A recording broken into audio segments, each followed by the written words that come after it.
Cox Lee here, as always, with my co-host Jason Bergman. And today we have on a recurring guest, an editor-in-chief of Liberal Currents, Adam Gurri. And hopefully, we're going to talk a little bit about the chaos coming out of Washington, D.C. over this last week or so. Chaos that seems to be emanating almost exclusively from one man. And for once, it's not Donald Trump, it's Elon Musk, who over the past week has attacked, can I say attacked, numerous different government agencies, showing up with various kinds of young staffers and just demanding access to computer systems. Like, for example, the computer system that controls all of America's treasury payments, including payments like Social Security. So, what this means, and for our country, for the world, seems like one of the major questions of today. And hopefully, Adam is going to provide a little clarity on what's actually going on here.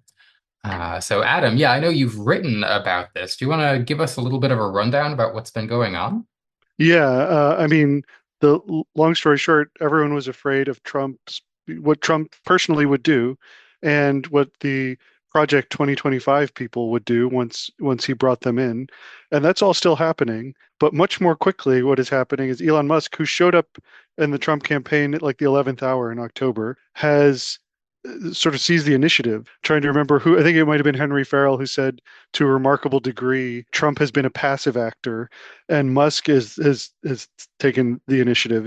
He's acting very quickly, and yeah, it's exactly as you said. He and his children, um, his child staffers, are going around and asking for access to systems, mostly getting them. When they don't get them, the people that don't give it to them get sidelined, and then they get them. And these are incredibly critical systems that were managed by fairly, bureaucrats that no one had ever heard of, had very little to do with the party system, just very usually technocratic stuff that just it's purely about implementation and not about policy. But they are making it about policy. They're taking hold of systems, and they're canceling payments that they feel should not occur on purely ideological bases, really. The thing that has struck me about this is, Elon Musk, Silicon Valley guy, right? And he gets to Washington. He's like, I need to get to the code. Where is Yeah, the code? Like yeah, he's going to dive deep into the matrix. The heart of yeah. the government, right, is some guy who sits in a basement and writes code. And it's funny if you think about Silicon Valley, it is like, whatever program the coders manage to come up determines what the company is and what they sell and everything, right? And so you roll into Washington and you think, oh, it works the same way, right? The coders are really the ones creating everything, right? And actually, of course, it really works the other way around. The decisions are actually made by Congress and the president, and then they just have some apolitical tech guy that just, faithfully implements the decisions that are actually made at the top level, right? So it really is like a total upside down thing. But of course, it's funny to think the Silicon Valley guys roll in and think it's all upside down, right? Yeah, yeah, Well, absolutely. it's interesting because you say they that they don't understand it, but on some level, I mean, they have very much actually canceled payments to Yeah, various going to say groups. it's an interest. Canceled very congressionally appropriated funds. To for example, to religious organizations. They believe they're in the process of trying to shut down U.S. aid, which does a lot of foreign development work. All kinds of organizations genuinely are not receiving money as a result of what they've done. Yeah, I mean, let's be blunt. They have effectively killed USAID, and it took them just a few days at most. That program is basically dead. They did have some institutional support beyond just cutting off computer systems, because Rubio was made the acting head of USAID, and they have actually told employees that they are furloughed, or even that their jobs are gone. So it's not just pressing buttons in the computer or updating databases, but they, in some ways, their hands was forced, because the money was not going out anymore. I don't really think they planned to do this as quickly as they did. I think Elon Musk forced their hand. Yeah, I think that's right. I mean, you talked a little bit about Project 2025, which offers, one roadmap for remaking the federal bureaucracy in certain ways to accord with various kinds of longstanding Republican priorities. What we're seeing today is not that roadmap. We're seeing a very different roadmap. And I kind of want to come back to what seems to be the really core, the most fundamental thing here, which is what you said, Jason, right? In the regular constitutional process, Congress passes a law, the executive implements the law. Somewhere, some bureaucrat who's not really supposed to have any power in this situation, gets around to implementing it, and that'll mean programming a computer system and signing some checks and making some payments. But really, the authority is supposed to rest with Congress. And I know, Adam, you have some thoughts on this subject. Yeah, I think so. This week we published Elizabeth Poth Berman, and one of the things she said is that this was never seen as a lever of power before. No one really saw it this way prior. But it was what she said was an immense unused power, since controlling, the federal money means the capacity to stop anything that the federal government is doing. It just didn't work that way for various historical reasons, really. But what this all comes down to, though, is who controls the money, which is a much longer issue than just how you control it. The novelty of Elon Musk is he found an angle, and say what you will about the naivete of the overall vision, but like you were saying, Samantha, if in a lot of ways, when you've integrated with computers this way, the what the computer says is the reality, at least in terms of what the federal government will recognize. So if you mess with the computer, you mess with the reality. It's not quite as straightforward as that, because there's messy human and institutional realities and political realities beyond that. But in terms of what will happen today and what people will do, a federal worker down the chain sees that the computer says they don't have access to funds, and they don't have access to funds. That's the reality. Whether that remains permanent or not, that's an open question. But it's a very quick mechanism to getting there. But beyond the mechanism, which is what's novel, and what is making Musk's actions have consequences so quickly, there's the fundamental question of who controls the money. Um, Who and controls the money? yeah, Yes. and one of the things that worries me, and why we've been pounding on this so hard this week, since the very beginning of the week, um, is if you say the word impoundment to the average voter, their eyes will turn glossy and they'll ignore it, right?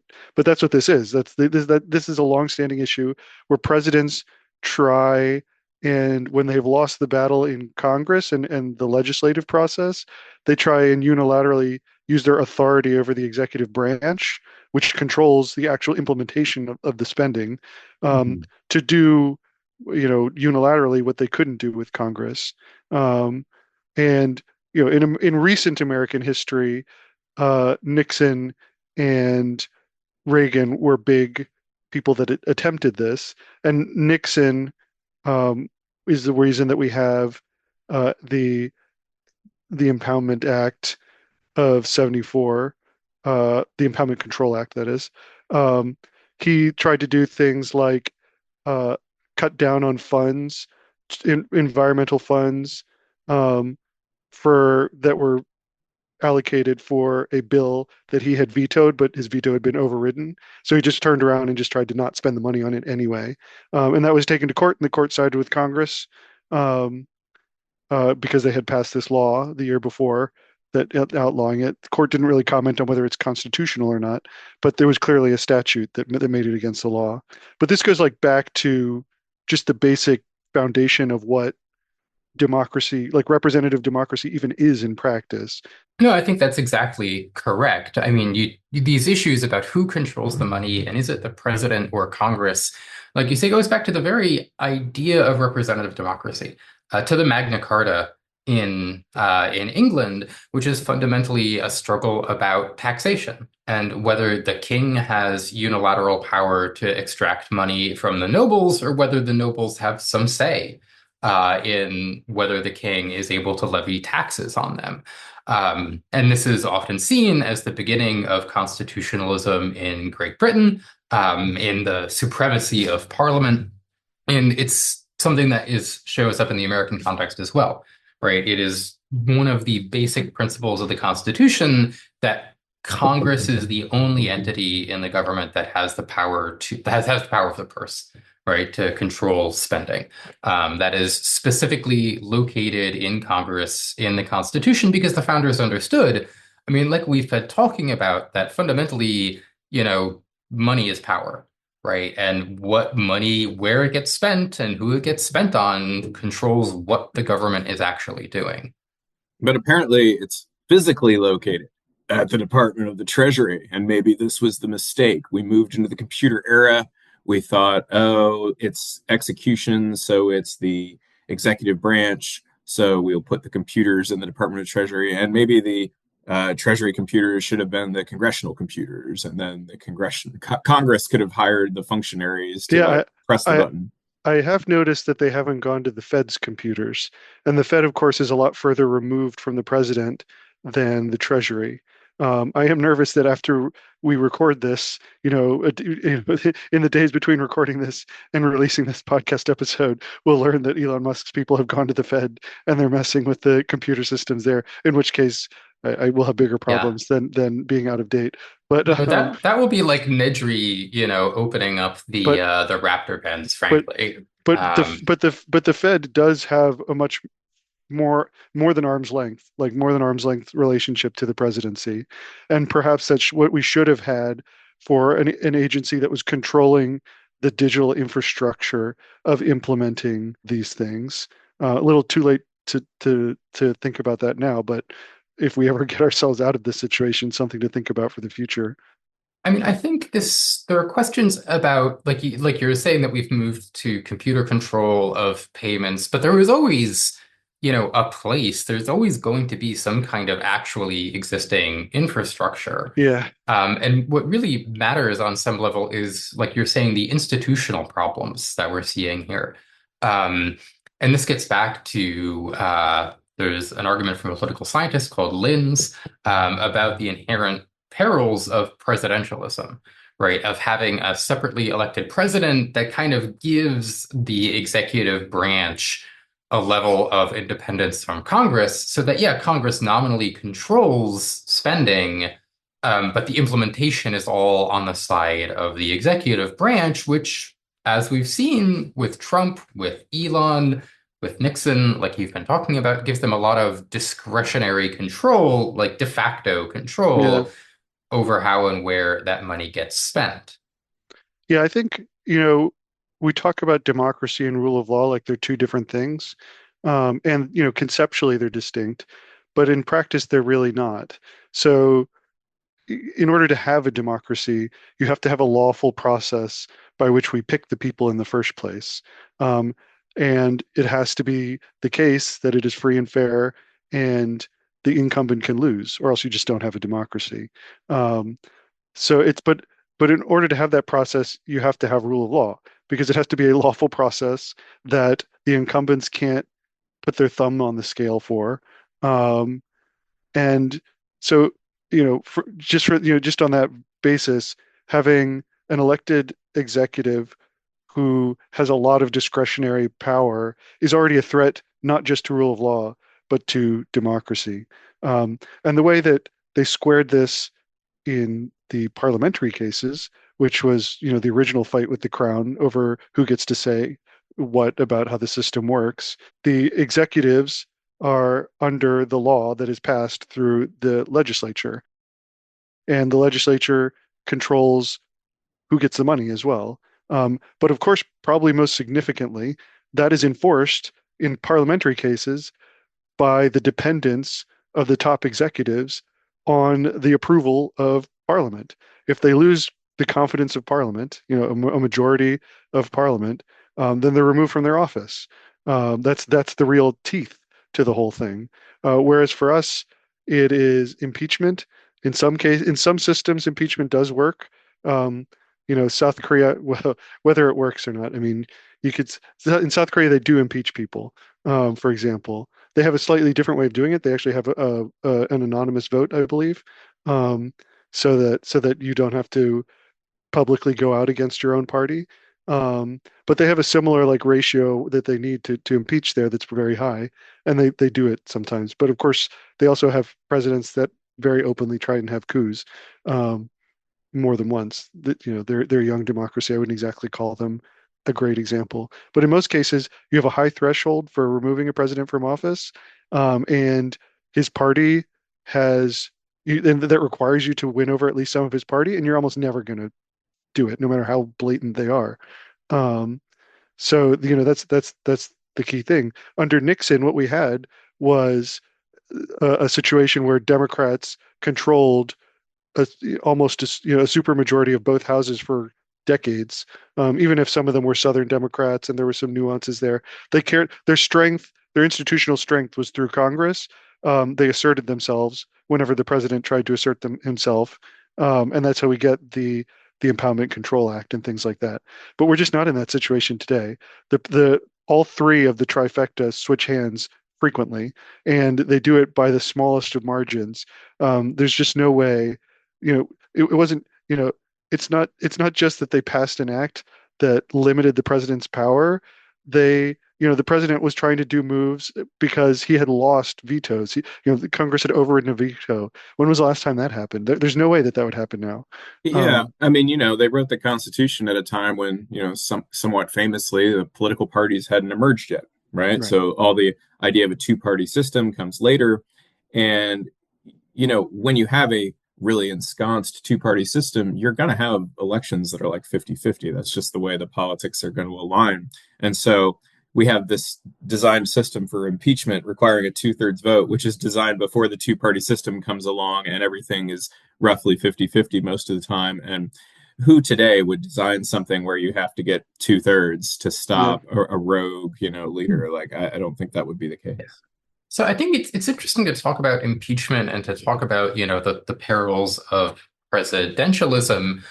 What's really striking is that this particular crisis is not a conflict between a president with a popular mandate and an opposition Congress, right? We're seeing what looks to be a takeover by a private individual. Right. Theoretically, like they're arguing that Elon Musk, he's not been appointed by Congress to anything. He as a special government employee, they're arguing, which is like, this is like the kind of status you give to interns, right? He's not the Yeah. head. And part-time contractors and Yeah, things like that's that. right. It's not even clear that he has any formal authority over the people who are calling themselves Doge employees. In some cases, it's quite clear that he doesn't. They're like employees of OPM or something like That's that. right. And he almost surely hasn't sworn an oath to the Constitution. No, that's right. He almost certainly has not sworn an oath to the Constitution, for at least not that anyone can tell. Um, so it's kind of interesting, and I was wondering if you could say a little bit more, Adam, about the different kind of dynamic that we're seeing here. Yeah. So I think in December, I wrote about the idea of personalism in political science. Of course, at that point, I was still mostly worried about Donald Trump specifically. Um, but and we tend to lump things together. We think democracy is all one thing. We think dictatorship is all one thing. Um, but of course, as we were talking about, there's presidential democracies, there's parliamentary ones, there's bicameral systems, there's unicameral, whatever. There's variation among democracies, and there's a lot of variation among non-democracies. Some non-democracies are quite close to democracies. They're just a little bit of pushing of unfree and unfairness in their elections to push them over, right? Um, some of them, and those ones are decently institutional usually. Institutional meaning like they actually still have some laws that even the dictator or the one party that controls the system have to abide to keep the whole thing working. Um, China, until very recently, was a kind of non-democracy where they actually rotated who was in power regularly at the top through an institutional mechanism that was very law-like. Say what you will about the the unchecked power of the CCP itself. Within the CCP, they had rules and procedures to try and make it so there wasn't just one guy consolidating power. Obviously, that has gone off the rails recently, as it usually does. Yeah, I've seen some interesting arguments to the effect that China was always kind of a personal system in that um, you know, in this era when it appeared institutionalized, basically between Mao and Xi, really what's happening is you just had all the people at the top had lived through Mao, and they Right. all kind of knew each other, Yeah. and they were all like, we can't do that Yeah. again. But there weren't really institutions that constrained them. It was just like, yeah, these 15 It was people all norms. kind of It was agreed. norms among the top elites. Yeah. I mean, Right. often that is how a lot of things work, frankly, even things that we like, for better or worse. Like NATO was established mostly because you had a generation of leaders that had all fought the war together. And Eisenhower becoming president meant he knew all those guys personally, so he could consolidate the alliance that way. Obviously, whether things really become institutional is whether the arrangement outlives that group of people. To your point, maybe in China that's not the case. But anyway, you had at least in China you had something approximating an institutional arrangement. Um, whereas you know the famous dictators, the ones that people love to quote because they're the craziest ones, are personalist, and they're the ones that have essentially unchecked personal power with regard to what they can do in the institution. The institution they lead may not be very strong, so it's not like they have unlimited power over the population, but they have unchecked power among the elite group that governs. And there's several ways that they can do this. One of the ways is just by having a personal following, the way that Mao did. That gives them greater power than just what their position is. And Donald Trump, essentially, that's what he's got. That's how he scares. Originally, before there were actual threats of violence, the way that he scared mainstream Republicans was because MAGA voters were the most enthusiastic primary voters. And so you get Lindsey Graham going from the most milk toast boring one to the biggest fire breathing MAGA Trump loyalist just because he didn't want to lose primaries. But then they also, once they're in power, personalists will do things to erode the different mechanisms that make them have to follow laws and rules of any kind just by using the actual authority of their office. But of course, the other way traditionally that they do this is through patronage. And if you are Elon Musk, within a month, within a month's time of joining late in the Trump campaign, he was the single largest donor to the Trump campaign by a lot. Like it wasn't close, I'm pretty sure. There's just that. But then you have all these people whose entire careers have been at companies that you own and have made their way up essentially just by being your proteges, whether they're the very young people who've just gotten started in the last few years, or even some of the older guys that he's brought on are just people that have been with him for forever and worked, for example, on the dismantlement of Twitter when they got it. He's got this personal network of loyalists and patronage, and he's got sway over the Republican Party because he's gone all in. He's essentially betting his future on it, and therefore he's putting in both money and leveraging Twitter, which he owns personally, and to their benefit to whip up his people, kind of the same way that Trump whipped up the MAGA people. And then he's brought his people into the government, and they're just going with impunity and taking those computer systems. And then once he has those systems, that itself becomes a leverage. No, I think that's very interesting because it kind of highlights the kind of different threats that are posed by Project 2025 and what Elon is doing now. That 2025, for all its maleficence, was trying to go through institutional structures, right? It was deliberately structured to go through the law, to conform to various kinds of civil service law, to conform to the Administrative Procedures Act, right? It was supposed to move, like, Trump won an election, right? I mean, say what you will about the man, he won, unfortunately. Yeah. Um, right. And so these are moving through what we consider to be normal, lawful, institutional avenues of power. And what Elon is doing, like you say, he did not win an election. He holds no office. He doesn't really have an appointment. None of these people answer to him in a formal way, but in an informal way, they all know that they depend on him, right? For money, in terms of patronage, in terms of favor, and he's using that to, try and fundamentally trying to seize control of the federal government. Yeah, Xavier Marquez, a political scientist I'm a big fan of, said that one of the things about especially patronage-based personalist systems is it can be very difficult to tell who actually holds the power because it gets decoupled from the actual formal titles. And yeah, Musk has really no formal title at all, no formal authority whatsoever. But he clearly has huge de facto authority over who gets money right now and how the Republican Party behaves. Yeah, that's exactly right. I mean, this is something that I think is worth highlighting right now. Part of the reason this is all happening is that Republicans aren't stopping it. Yes. Yeah. Right, that what we're seeing and this is not just the fault of Republicans in many ways, but you can see it as a longstanding problem with Congress, a Congress that won't assert the formal powers that it has. Right. Right now, Republicans control both houses of Congress. They could easily get Democratic votes for these kinds of bills if they went looking for them to curtail the power of Musk to take over the federal government. Right.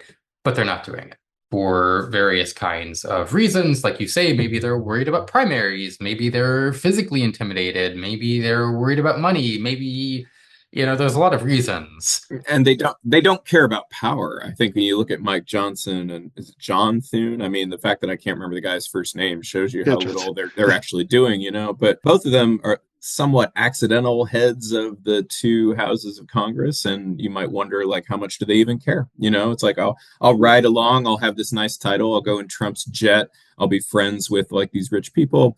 And do they even like care about, you would think that somebody who gets to the top of a power structure like that is going to be driven by obtaining and exercising power. But I think in the cases of Johnson and Thune, you kind of got to wonder. Yeah. I would also add that Congress's great power is mostly in what it can say no to versus what it can say yes to, unless you do have like a veto-proof majority, which again, you're just not going to have right now. So, you know, it is much easier for Republicans to go, I don't know about that. Like, let's talk about it more in committee. Let's like delay. Like, it's easier for them to not support Trump or Musk if they're asked to vote on a bill by just delaying and denying and sort of like keeping the wheel spinning. It's hard. It's a harder ask for them to say like, oh, Musk is seizing initiative within the executive branch and doing a bunch of insane things. We have to actually take action to stop him. Well, that means you're taking action to oppose uh, the biggest backer of your party right now, but also with Trump also being passive. Frankly, to be blunt, I don't actually think that Trump loves what's going on with Musk. Even if just for the superficial reason that Musk is getting all this attention and he's not, and it makes Musk seem in charge and him not. But he also doesn't want to seem like soft on the executive government. There's a lot of like reasons why he is sort of held off doing anything. And while he holds off, um, the Republicans in Congress don't want to seem like they're opposing him. Like there's sort of this Musk is Trump's man in theory, and everyone in Congress is terrified of Trump. Every Republican in Congress is terrified of Trump. So actively and openly going against the Trump administration in some way is a much taller order than, well, we actually are going to hold some hearings for Trump's nominees, and we actually are going to spend a little more time in committee with this budget that you've proposed. It's easier when you're asking Congress for things than when Congress has to turn around and tell you to stop. No, I think this is something I really want to come back to, that little in theory there. In theory, Elon Musk is Trump's man. And that's I think is going to be very important going forward. But I want to linger a little bit on this congressional question. And one of the things these little tidbits that stick in your mind, Madison Cawthorn, he was one of you may remember him, blast from the past. Haven't heard that name in years. I know he spilled too much dirt on like weird Republican sex parties, it turns out, and got ostracized by the party. So that's he a very strange history there. But basically, when he comes into Congress, he explicitly does not have staffers interested in policy. His entire staff is media, right? That's all he's interested in, is branding, in posting, in tweeting. And not at all in passing laws. That's not what he's there for. And I think you can see a lot of Republicans in Congress who are just like Jason was saying, don't really seem to be interested in exercising power. And I think to some extent this gets to both cultural factors, but also to these institutional issues that Adam has been highlighting, that the way our Congress is structured, it's a lot easier to stop things from happening than it is to make things happen for various reasons, right? We've done, I mean, probably these aren't really as high on our agenda anymore, but problems like the filibuster, like the unrepresentative nature of the Senate, the nature of having a bicameral legislature, the presidential veto, the various kinds of interactions with the court system, which presents its own kind of endless veto point, that make it hard to get anything done, right? And so people stop trying to get things done because they know they can't, right? It's like, oh yeah, I'm some freshman congressman. Why would I have a policy shop when I can just, promote my friend's coffee company or whatever scam Cawthorn was promoting while he was in office, right? People just see it as that kind of posting. I mean, the power of an elected congressman derives from law, right? You won an election, you're legally a congressman, you have certain powers by law, right? But, I mean, as I've suggested in the essay I wrote for Liberal Currents about this, the dynamic around Trump is more like a dynamic that emerges in high school around a rich kid or a really popular kid. It's right. It's like he has the whatever, the charisma, the money, whatever it is that lots of people want. And so lots of people become his friends so they can sort of get a piece of that action. You know what I mean? Get a piece of the money that the guy is always spending. If there's hordes of people like drawn around him, get into relationships with some of those people or something, right? And you can kind of, if you squint not very much, you can sort of see that dynamic in what's going on. Like the formal power of being an elected congressman has become very less interesting to these people if it ever was. And it's more like they kind of understand, like, Trump's got the money, Trump's got the power, Elon's got the money, Elon's got the power. And I'm just trying to be close to them and enjoy some of that residual money and power that just sort of, happens to be cast off from them. And the idea of law and the formal power that they have in their office, this has just never been anything that's like been particularly interesting to them.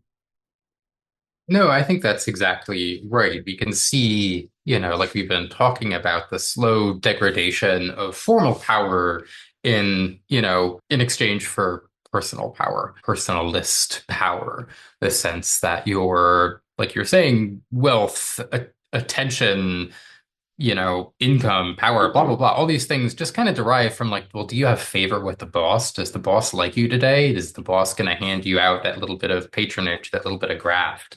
You're part of the entourage, basically, and the boss can kick you out if you annoy him. No, I think that's exactly right. And I mean, we're talking about this in a, kind of obviously derogatory terms, but it really is worth emphasizing that this stuff is like acid in societies, right? Francis Fukuyama talks about this in his book, Political Order and Political Decay, the sense in which patronage and cronyism start to spread through a society like rot, right? They can start at the top, in some cases, but as that seeps further and further into society, outside of politics and into business, right? From large businesses into smaller businesses, that it all becomes a matter not of how good you are or how good your product is or whether you tell the truth or anything about your merit as a human being, but whether you have favor with the right people. And that kind of society is not a good society to live in. Yeah. It occurs to me, it's probably occurring to me because I've been watching Madoff, the Monster of Wall Street on Netflix, but it occurs to me that it's got a bit of an element of a Ponzi scheme if you think about it. As you were saying, as it spreads through society, it becomes a rot. And I just thought, well, if what's drawing people to Trump in the first place is that he's a rich guy, meaning he has a big slice of the pie, he gets a lot of attention. Well, if everything in society gets wrapped into this idea that I'm going to get a piece of Trump's piece of the pie by reflection or by association with him, then you've actually sort of wrapped the whole pie into Trump, and then everybody's just chasing after, like, I'm just gonna get some of the pie by accident, by being proximate to the leader, and like, is anyone even producing pie at this point? Well, of course, yeah. And Yeah. then the pie shrinks. It's a smaller pie, but it's all Trump's. And, Yeah, I mean that's the thing, right? So we have in the pipeline working on editing a submission by Adam Elkis, who's a computer science guy, that is essentially about the way that the unseen elements of how systems function can still come back to bite us. Sort of, the only difference between a computer hacker and a regular user is that the former actually takes the time to learn the mechanisms of how these things work, A weird machine. which is something that a normal user could do and figure out how to protect themselves better, but they don't want to, which, no one wants to. There's only so much time in the day. You can only learn so much. It's impossible for you to learn all the systems, right? You just couldn't. But so what, I keep thinking about with this Musk thing. It's like what he's right about and what he's wrong about in his theory of how to go about this. And what we were saying, what he was right about is, you can turn off the spigots of government money through these systems if you just directly take them, which is not something anyone thought to do before. Um, and just thinking in terms of computer systems, you could see how he would arrive at that conclusion. The issue is like if you work in an actual technology company, you know that what is in the database is not reality, and that's part of the basic problem of your business that you're always trying to solve. I worked in a startup that was an ad exchange, and the data that would come into it about what websites we actually went on, we knew was garbage. It was unreliable, and that was a huge problem. So they had to keep like finessing the system and working with our partners to try and make that better. But we knew that it was never perfect, and so we knew better than to assume. It was a constant Sisyphean, task of pushing that boulder up and trying to get to the top of, we actually have made sure that this ad was not on a crappy site that no one ever wants to advertise on, that is possibly, generated by a bot that will click the ad, however many times.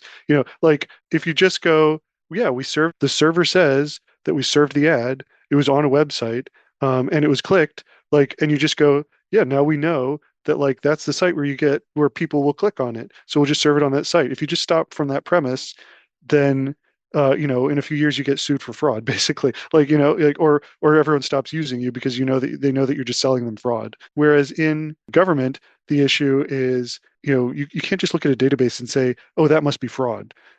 It's not that simple. You have to actually if you want to actually shape the government versus just kill things. You can kill things. I mean, that's easy, right? If that's all you want to do, you can kill things.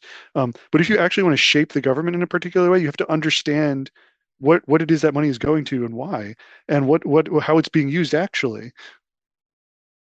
No, I think this comes back to one of the big distinctions, like we were talking about earlier, in impersonal versus institutional authoritarian systems. And there's some great work by Sheena Greitens called in her book Dictators and Their Secret Police about how dictators or authoritarians generally tend to pursue two different kinds of, like, two just like very broadly speaking kinds of strategies. And the highly personalist strategies are mostly about what she calls coup proofing, or in other words, about control of elites by creating chaos and uncertainty at the top, by making everything come back to the leader's discretion, by giving the leader a lot of that discretionary power to turn on money or turn off money that really enhances the power of the leader vis-a-vis their own elites. But by that very same token, it really starts to constrain the leader's power over society. Because the other strategy isn't about preventing coups, it's about preventing revolutions, right? It's about controlling the mass of society. And like you've been talking about, to control the mass of society, I mean, there are more than 300 million people in the United States, right? We have an economy that is measured in tens of trillions of dollars, which is an almost unimaginable amount of money. And to actually exercise granular control over that society, you basically need well-functioning impersonal bureaucracies that will like go out and check, like you were saying, that like whatever it says in the database actually corresponds to reality. right? That in personalist systems, the database stops corresponding to reality. Your lieutenants just stop telling you the truth because the truth doesn't matter. They tell you what you want to hear, right? It's a court of sycophants and flatterers, and the government starts to become detached from reality and starts to struggle to manage society. And on some level, right, this is sort of the problem that Project 2025 was supposed to solve, right? There was the more impersonal, more Yes, institutional, exactly. more Yeah, I granular was going to say attempt. when you mentioned them earlier and you mentioned they were trying to do it through legal means, my addendum to that was going to be they weren't doing that out of principle. It was actually pragmatic. And Project 2025 is a fairly lawless approach in my opinion as well. It's just that it's a lawless approach to trying to gain control of the institutions. And getting control of the institutions is you don't do things in a legalistic way when you're trying to control institutions because you respect the law. You do it because it's impossible to control 2 million people, which is, the federal workforce, without having some general regular, like having procedures that you do to do it. That, Donald Trump's 100% of the people involved in Project 2025 are a very, very small number of people. Even if all of them spent all of their efforts trying to control the federal government, they couldn't just do it on a personalist basis and on a just giving orders basis. There has to be procedures they set in place that puts a thumb on the scale in favor of their authority. Yeah. No, I mean, so we can kind of see examples of how this works in Russia, right? That Russia, it turns out, is a highly personalist system under Putin, who controls both vast wealth on a personal level and the form of levels of power and blah, blah, blah. But it's clear from the way the war in Ukraine has gone for him that this is not the war he thought he was getting, right? He Yeah, thought he was going to get about a week of special military operation because fundamentally he did not have an accurate picture of the military he actually had. He did not have an accurate picture of the opponent, Ukraine, that he had picked because people would tell him what he wanted to hear. People would tell him what enhanced their own position in this corrupt hierarchy. I love this idea that the computer database or the personalist information flows back to the leader to present a misleading picture that doesn't correspond to reality because it's beautifully ironic. The online MAGAs are red pilled, but it sounds like they've actually taken the blue pill. Oh, I think that's actually quite right. I 100%, mean, 100%. the blue pill is the one that takes you to a comforting fantasy land, If no one's right? seen the popular film The Matrix, we're talking about. No, I'm sorry. Oh God, yeah, we're really dating ourselves. No one knows the Matrix anymore. I'm just gonna skip that. We're gonna move on from that conversation because it'll make me feel old. I want to talk a little bit more about these personalist issues and to come back to that thing I tabled earlier about Trump versus Musk, right? That you say, well, is Elon Musk actually Trump's man? I mean, people have suggested that he isn't, that fundamentally what Elon believes is that Trump is old and tired and that he can just park grandpa in front of Fox News while he runs the country. And the big question before us is, I mean, like I said, that, like we've been talking about, that Elon Musk is running roughshod over our country because no one is stopping him. And the person with the most power to stop him right now, unfortunately, is Donald Trump. And the question is whether Trump is going to exercise that power. On a personal level, I think the easiest way to try and make this happen is just to exacerbate the conflict of egos, the conflict of personalities between Elon and Trump, to just start calling him President Elon, right? There's nothing that's going to get under Trump's skin more than people saying that he isn't actually the president. Yeah, I mean, absolutely. The question is, can he actually stop it? So, I mean, the answer to that is yes, but would he actually do it correctly? So, I think like in a scenario where this actually works, there's the conflict of egos. I think we're already heading down there, frankly. It's just a matter of how Trump reacts to it. But, let's say he gets rid of Musk. Let's say he orders that Musk not be allowed on the White House campus, not be allowed in any government building. He tells everyone just not to give Musk access to anything. Well, if he doesn't root out all the people that they hired that answer to Musk anyway. Um, Musk's patronage network could still be at the reins. Maybe they would feel less emboldened to be as brazen in expanding their power, but just holding what they have now would make them tremendously powerful and keep Musk personally being tremendously powerful. So I am worried that like I agree, sort of have always thought from the beginning that it would be best for us if we just made Trump feel threatened by Musk or disrespected by the greater attention Musk was receiving. Um, but I have wondered whether, if that actually plays out, whether Trump would root out not just Musk himself, but his influence in the administration. Yeah, I mean, so on a structural abstract level, I mean, I've made this prediction in print myself, in an article for Foreign Policy, that Musk would almost certainly be one of the first casualties of the new Trump administration. Because in these personalist systems, the leader is always most worried about his own lieutenants supplanting him. That's the fundamental thing that they're always worried about. That does seem to be how Trump operates in the world, is this kind of mob boss understanding of power.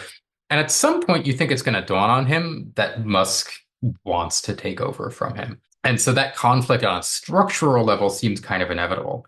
Yeah, And he's the president, so he's going to win it. It's just, like you say, a question of, well, how exactly is this going to play out? How effectively is he going to root out that patronage network? it just is really a question of how committed Trump is to doing it when that happens. Because, in theory, a maximalist thing would be he fires Musk, he fires everyone who works with Musk, and then he uses the federal government to crush Musk's wealth. That'd be super easy. That would be maximalist. I don't think that's very likely. I think the most likely outcome is Musk is out, but through his people and through back doors that they've built in, he retains huge personal power over the functioning of the federal government. So, yeah, I think that's an entirely plausible outcome. And one of the things I kind of want to take away from all of this, from everything we've been talking about, is that there is a real crisis happening. There's a very No, yeah. immediate crisis happening in terms of an attempted takeover of the federal government. One that is lawless, one that is personalist, one that is meant to enhance the status of a particular billionaire. But even if this crisis is resolved, in the favor of the more institutional camp of the Republican Party, fundamentally, there's going to be an enormous mess to clean up here, right? Mhm. There's real lasting damage being done to our institutions, to the idea of impersonal institutions that fairly administer the government. And so we as liberals going forward have to think about not just fighting this particular fire, but how are we going to rebuild things when we retake power? Yeah. How are we going to rebuild a functional administrative state after, and hopefully to something better and more resilient in the face of these kinds of attacks? And here at Neon Liberalism, we are going to continue trying to imagine that better future and figure out how we might get there. I hope to see you all again next week as we continue that project. As ever, Neon Liberalism and Liberal Currents generally are subscriber-supported publications. If you like the work we're doing here, if you believe in an independent press in these times, you can also head on over to patreon.com/liberalcurrents and support us there, where you'll get access to our Discord community, where we talk about all of these things and more incessantly. So thanks, Adam, for coming on. Thanks, Jason, for being my co-host, and I hope to see you all again next week. Thank you.